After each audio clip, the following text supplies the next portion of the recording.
Hello friend, नमस्कार और आदाब दोस्तों। मैं यूएस खान और आप देख रहे हैं एस टी न्यूज़ टीवी। जैसे कि आप जानते हैं कि आदर्श क्रेडिट कोऑपरेटिव सोसाइटी के संदर्भ में जो भी हमारे पास न्यूज़ आती है वो न्यूज़ आपके लिए लेकर आते हैं दोस्तों। कुछ अखबार के माध्यम से न्यूज़ आती हैं, कुछ वेबसाइट के माध्यम से न्यूज़ आती हैं। तो दोस्तों, जो भी हमारे पास न्यूज़ आती है आपके सम्मुख लेकर आते हैं। दोस्तों, आज जो आपके लिए बड़ी खबर लेकर आए हैं, ये एडवाइज़र वेलफेयर ट्रस्ट महाराष्ट्र की ओर से आदर्श क्रेडिट कोऑपरेटिव सोसाइटी के संदर्भ में हाल ही में औरंगाबाद जिलाधिकारी कार्यालय में ज्ञापन सौंपा गया। इसके साथ ही औरंगाबाद जिला पुलिस आयुक्त को भी ज्ञापन सौंपा गया है। आदर्श क्रेडिट कोऑपरेटिव सोसाइटी के लिए प्रशासन नियुक्त करने की मांग की गई है।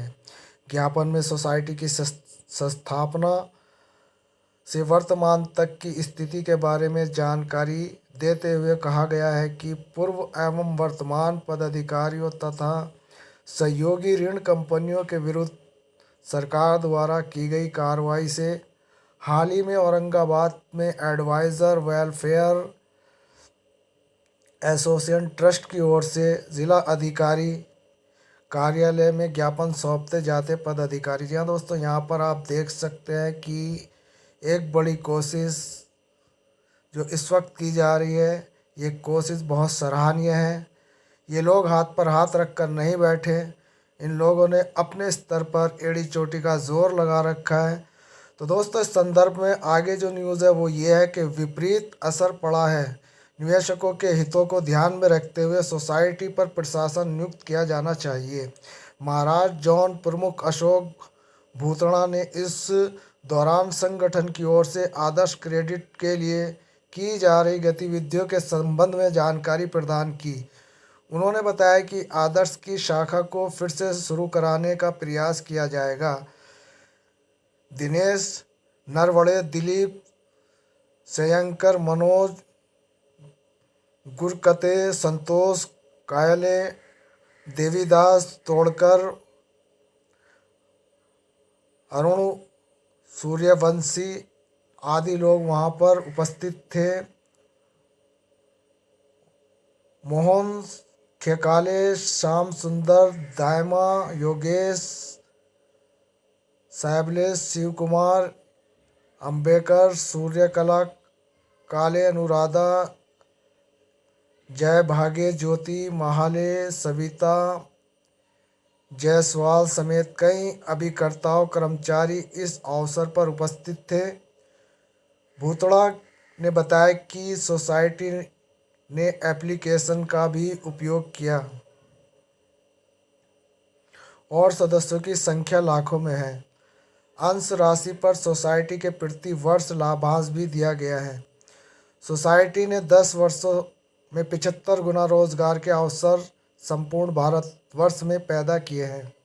इसलिए सरकार से निवेदन किया गया है कि वह सोसाइटी पर प्रशासन की नियुक्ति कर निवेशकर्ताओं और कर्मचारियों के लिए राहत प्रदान करें।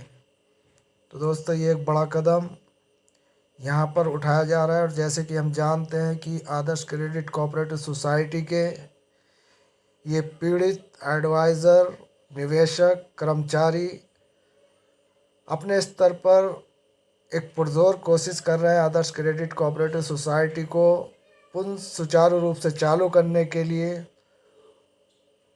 और इस कंपनी के कर्मचारियों की इस वक्त इतनी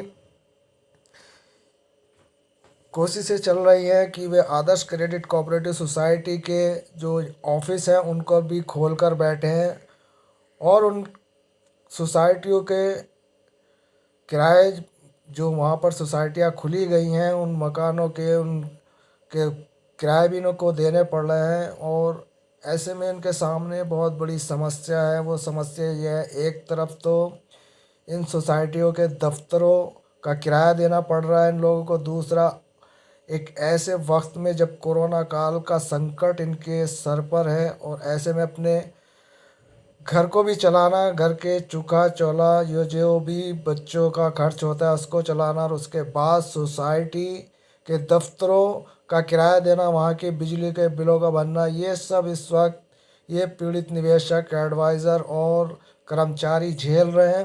तो दोस्तों एक सराहनीय कदम इस वक्त हमारे सामने आदर्श क्रेडिट कोऑपरेटिव सोसाइटी का जो इस वक्त दिख रहा है, उससे ऐसा लगता है कि सोसाइटी के निवेशक और कर्मचारी और एडवाइज़रों में आपस में बहुत अच्छे तालमेल बने हुए हैं अपनी सोसाइटी को खुलवाने के लिए। तो दोस्तों ये बड़ी खबर अगर आपको पसंद आए तो चैनल को सब्सक्राइब और लाइक करना ना भूलें। धन्यवाद।